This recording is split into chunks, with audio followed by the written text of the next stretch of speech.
Dubliners. By James Joyce. A little cloud. 8 years before he had seen his friend off at the North Wall and wished him Godspeed. Gallagher had got on. You could tell that at once by his travelled air, his well-cut tweed suit, and fearless accent. Few fellows had talents like his, and fewer still could remain unspoiled by such success. Gallagher's heart was in the right place and he had deserved to win. It was something to have a friend like that. Little Chandler's thoughts ever since lunchtime had been of his meeting with Gallagher, of Gallagher's invitation, and of the great city London where Gallagher lived.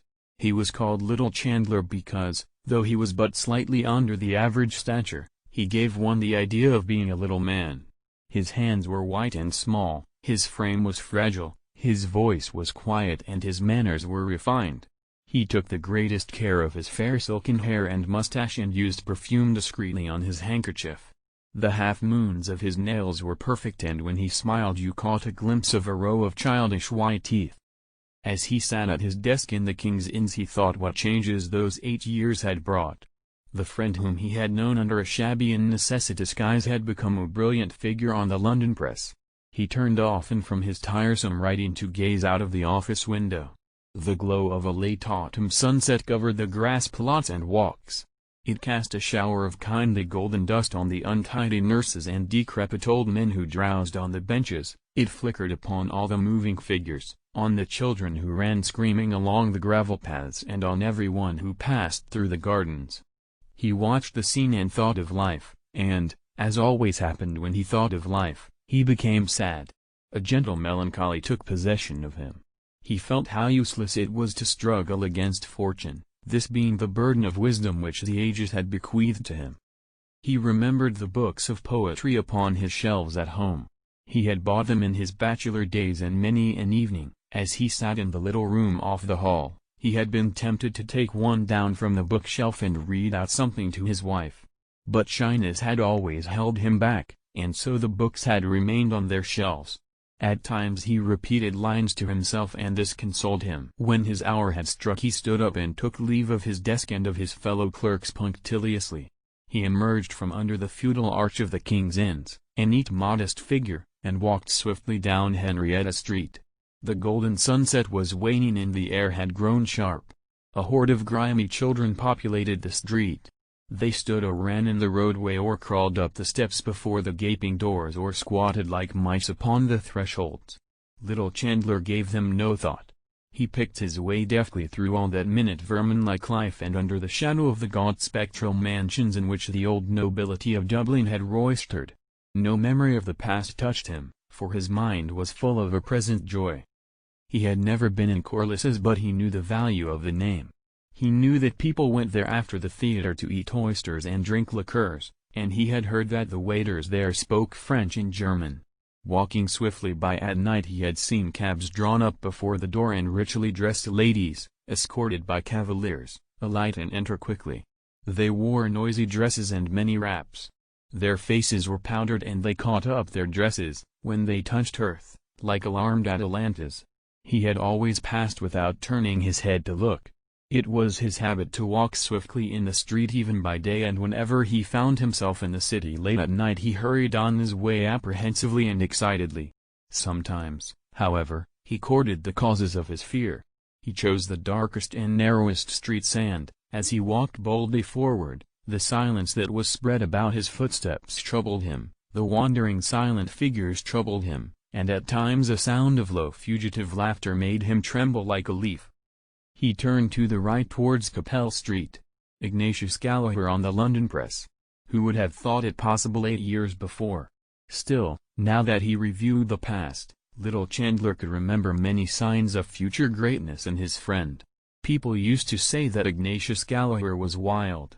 Of course, he did mix with a rakish set of fellows at that time, drank freely and borrowed money on all sides. In the end he had got mixed up in some shady affair. Some money transaction, at least, that was one version of his flight. But nobody denied him talent. There was always a certain something in Ignatius Gallagher that impressed you in spite of yourself. Even when he was out at elbows and at his wits' end for money he kept up a bold face. Little Chandler remembered, and the remembrance brought a slight flush of pride to his cheek, one of Ignatius Gallagher's sayings when he was in a tight corner. "Half-time now, boys," he used to say light-heartedly. "Where's my considering cap?" That was Ignatius Gallagher all out, and, damn it, you couldn't but admire him for it. Little Chandler quickened his pace. For the first time in his life he felt himself superior to the people he passed. For the first time his soul revolted against the dull inelegance of Capel Street. There was no doubt about it, if you wanted to succeed you had to go away. You could do nothing in Dublin.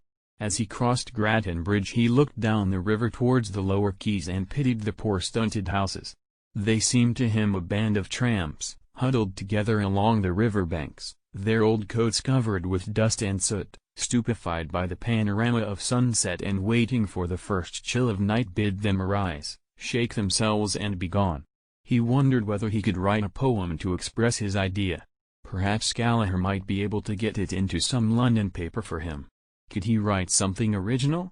He was not sure what idea he wished to express, but the thought that a poetic moment had touched him took life within him like an infant hope. He stepped onward bravely. Every step brought him nearer to London, farther from his own sober and artistic life. A light began to tremble on the horizon of his mind. He was not so old, 32. His temperament might be said to be just at the point of maturity. There were so many different moods and impressions that he wished to express in verse. He felt them within him. He tried to weigh his soul to see if it was a poet's soul. Melancholy was the dominant note of his temperament, he thought, but it was a melancholy tempered by recurrences of faith and resignation and simple joy. If he could give expression to it in a book of poems perhaps men would listen. He would never be popular, he saw that. He could not sway the crowd, but he might appeal to a little circle of kindred minds. The English critics, perhaps, would recognize him as one of the Celtic school by reason of the melancholy tone of his poems. Besides that, he would put in allusions. He began to invent sentences and phrases from the notice which his book would get.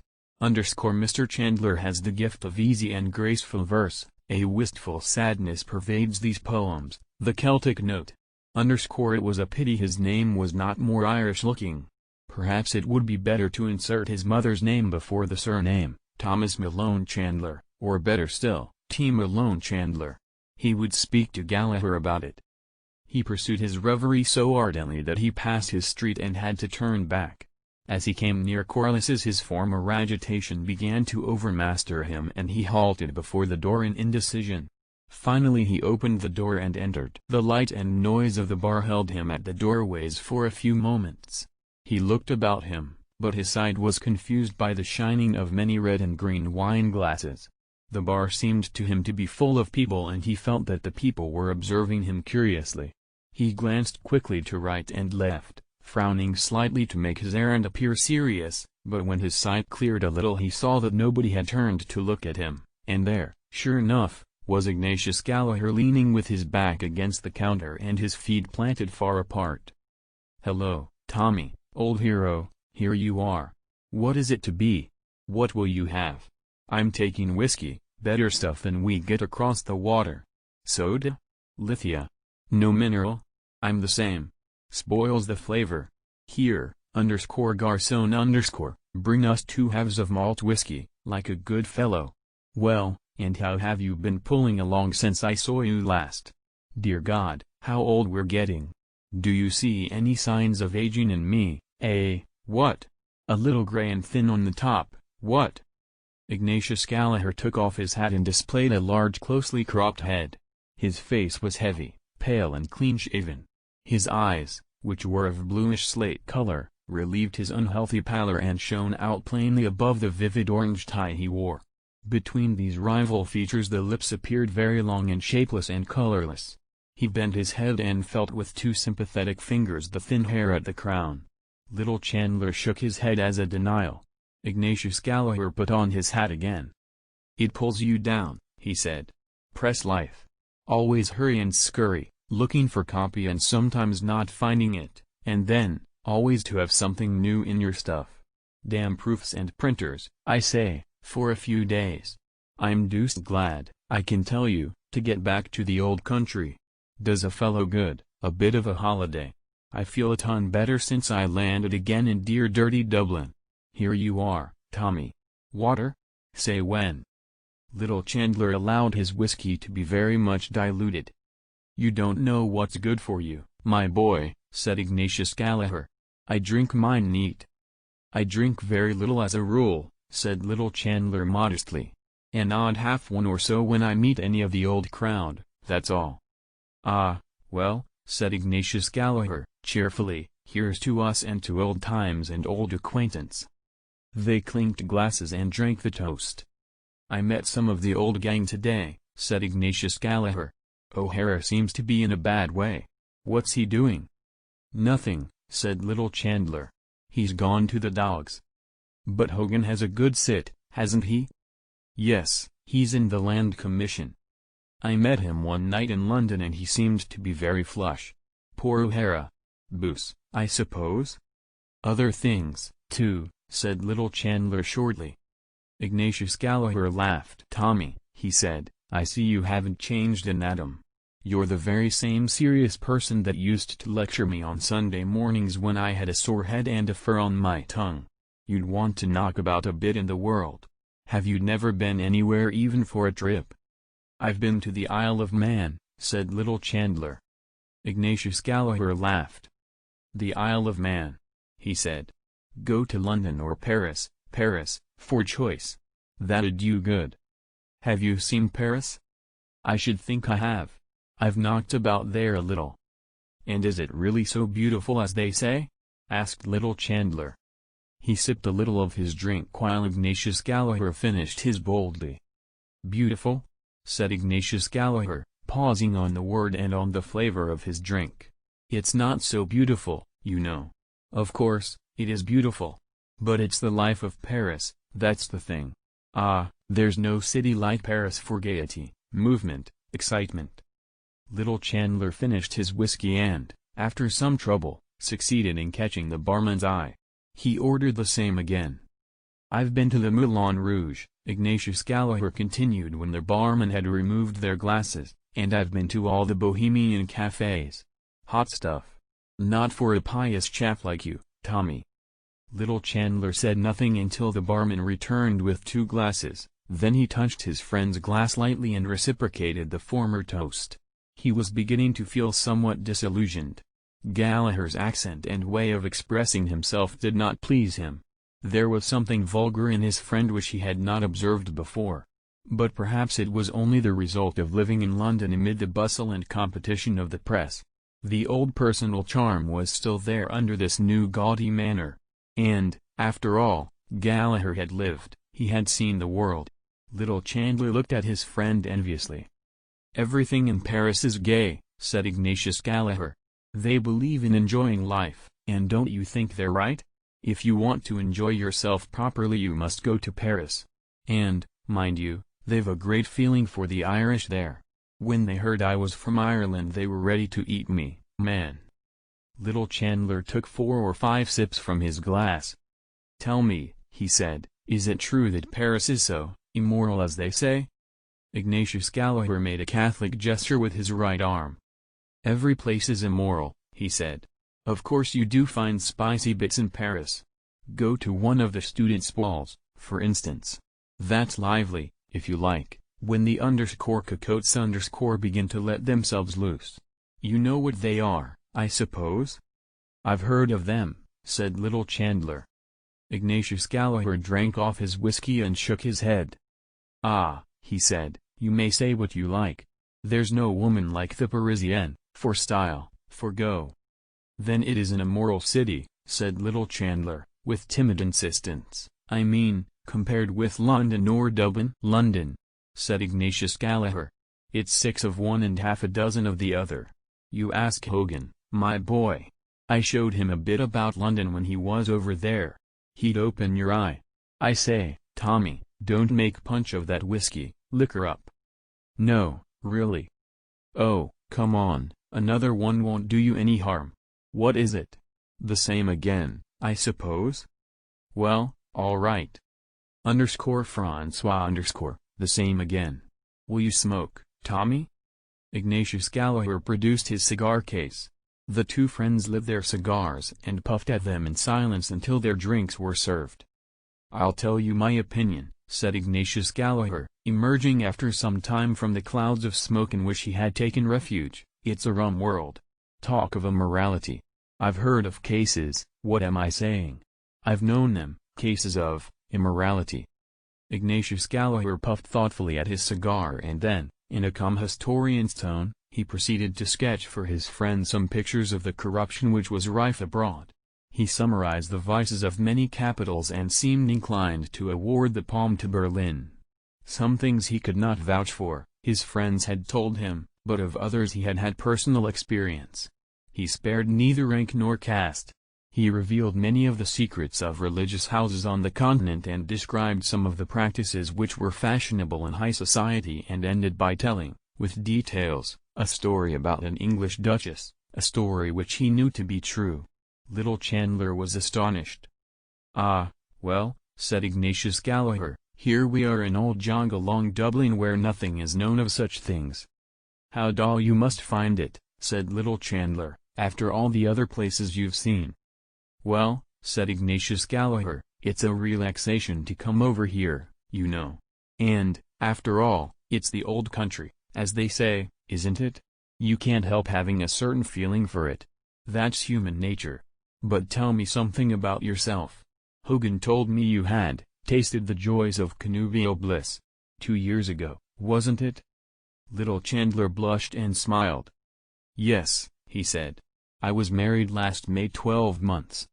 "I hope it's not too late in the day to offer my best wishes," said Ignatius Gallaher. "I didn't know your address or I'd have done so at the time." He extended his hand, which Little Chandler took. "Well, Tommy," he said, "I wish you and yours every joy in life, old chap, and tons of money, and may you never die till I shoot you. And that's the wish of a sincere friend, an old friend. You know that?" "I know that," said Little Chandler. "Any youngsters?" said Ignatius Gallaher. Little Chandler blushed again. "We have one child," he said. "Son or daughter?" "A little boy." Ignatius Gallaher slapped his friend sonorously on the back. "Bravo," he said, "I wouldn't doubt you, Tommy." Little Chandler smiled, looked confusedly at his glass and bit his lower lip with 3 childishly white front teeth. "I hope you'll spend an evening with us," he said, "before you go back. My wife will be delighted to meet you. We can have a little music and—" "Thanks awfully, old chap," said Ignatius Gallaher, "I'm sorry we didn't meet earlier. But I must leave tomorrow night." "Tonight, perhaps?" "I'm awfully sorry, old man. You see I'm over here with another fellow, clever young chap he is too, and we arranged to go to a little card party. Only for that." "Oh, in that case." "But who knows?" said Ignatius Gallaher considerately. "Next year I may take a little skip over here now that I've broken the ice. It's only a pleasure deferred."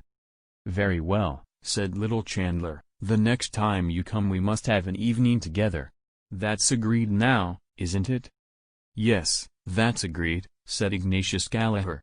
"Next year if I come, _parole _. And to clinch the bargain," said Little Chandler, "we'll just have one more now." Ignatius Gallaher took out a large gold watch and looked at it. "Is it to be the last?" he said. "Because you know, I have an AP." "Oh, yes, positively," said Little Chandler. "Very well, then," said Ignatius Gallaher, "let us have another one as _Diacondoros_. That's good vernacular for a small whiskey, I believe." Little Chandler ordered the drinks. The blush which had risen to his face a few moments before was establishing itself. A trifle made him blush at any time, and now he felt warm and excited. 3 small whiskies had gone to his head and Gallaher's strong cigar had confused his mind, for he was a delicate and abstinent person. The adventure of meeting Gallaher after 8 years, of finding himself with Gallaher in Corliss surrounded by lights and noise, of listening to Gallaher's stories and of sharing for a brief space Gallaher's vagrant and triumphant life, upset the equipoise of his sensitive nature. He felt acutely the contrast between his own life and his friends and it seemed to him unjust. Gallaher was his inferior in birth and education. He was sure that he could do something better than his friend had ever done, or could ever do, something higher than mere tawdry journalism if he only got the chance. What was it that stood in his way? His unfortunate timidity. He wished to vindicate himself in some way, to assert his manhood.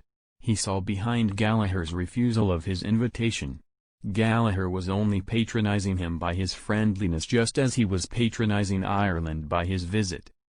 The barman brought their drinks. Little Chandler pushed one glass towards his friend and took up the other boldly. "Who knows?" he said, as they lifted their glasses. "When you come next year I may have the pleasure of wishing long life and happiness to Mr. and Mrs. Ignatius Gallagher." Ignatius Gallagher, in the act of drinking, closed one eye expressively over the rim of his glass. When he had drunk he smacked his lips decisively, set down his glass and said, "No blooming fear of that, my boy. I'm going to have my fling first and see a bit of life in the world before I put my head in the sack, if I ever do." "Some day you will," said little Chandler calmly. Ignatius Gallagher turned his orange tie and slate blue eyes full upon his friend. "You think so?" he said. "You'll put your head in the sack," repeated little Chandler stoutly, "like everyone else if you can find the girl." He had slightly emphasized his tone and he was aware that he had betrayed himself, but, though the color had heightened in his cheek, he did not flinch from his friend's gaze. Ignatius Gallagher watched him for a few moments and then said, "If ever it occurs, you may bet your bottom dollar there'll be no mooning and spooning about it. I mean to marry money. She'll have a good fat account at the bank or she won't do for me." Little Chandler shook his head. "Why, man alive," said Ignatius Gallagher, vehemently, "do you know what it is? I've only to say the word and tomorrow I can have the woman and the cash. You don't believe it? Well, I know it. There are hundreds, what am I saying? Thousands of rich Germans and Jews, rotten with money, that'd only be too glad. You wait a while, my boy. See if I don't play my cards properly. When I go about a thing I mean business, I tell you. You just wait." He tossed his glass to his mouth, finished his drink and laughed loudly. Then he looked thoughtfully before him and said in a calmer tone, "But I'm in no hurry. They can wait. I don't fancy tying myself up to one woman, you know." He imitated with his mouth the act of tasting and made a wry face. "Must get a bit stale, I should think," he said. Little Chandler sat in the room off the hall, holding a child in his arms. To save money they kept no servant, but Annie's young sister Monica came for an hour or so in the morning and an hour or so in the evening to help. But Monica had gone home long ago. It was 8:45. Little Chandler had come home late for tea and, moreover, he had forgotten to bring Annie home the parcel of coffee from Ulysses. Of course she was in a bad humor and gave him short answers. She said she would do without any tea, but when it came near the time at which the shop at the corner closed she decided to go out herself for 1/4 pound of tea and 2 pounds of sugar. She put the sleeping child deftly in his arms and said, "Here. Don't waken him." A little lamp with a white china shade stood upon the table and its light fell over a photograph which was enclosed in a frame of crumpled horn. It was Annie's photograph. Little Chandler looked at it, pausing at the thin tight lips. She wore the pale blue summer blouse which he had brought her home as a present one Saturday.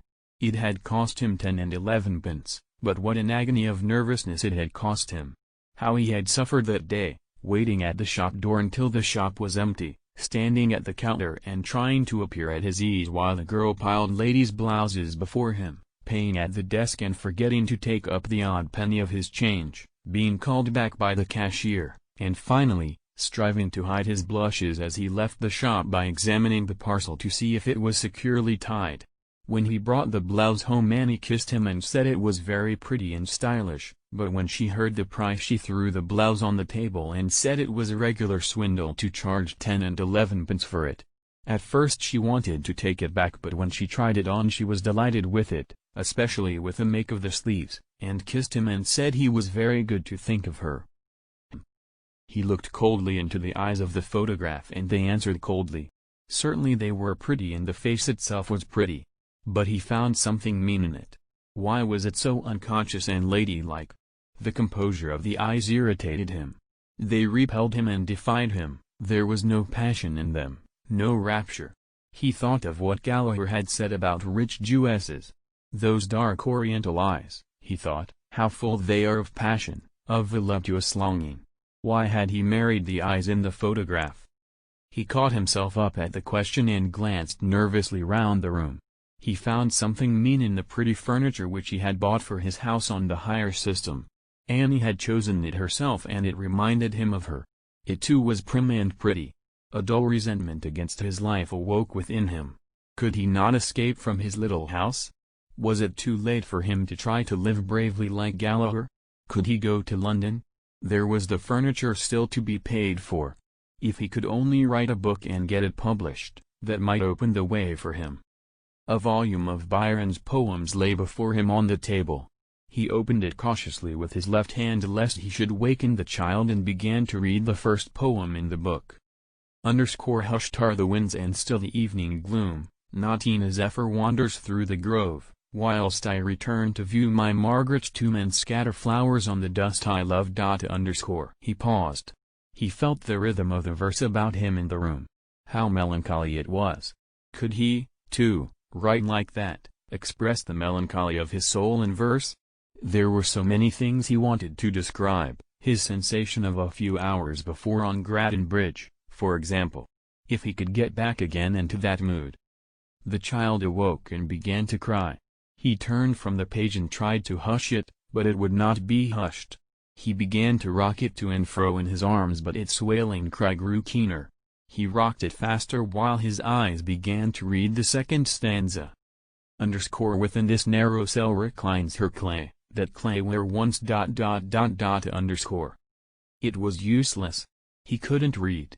He couldn't do anything. The wailing of the child pierced the drum of his ear. It was useless, useless. He was a prisoner for life. His arms trembled with anger and suddenly bending to the child's face he shouted, "Stop!" The child stopped for an instant, had a spasm of fright and began to scream. He jumped up from his chair and walked hastily up and down the room with the child in his arms. It began to sob piteously, losing its breath for 4 or 5 seconds, and then bursting out anew. The thin walls of the room echoed the sound. He tried to soothe it, but it sobbed more convulsively.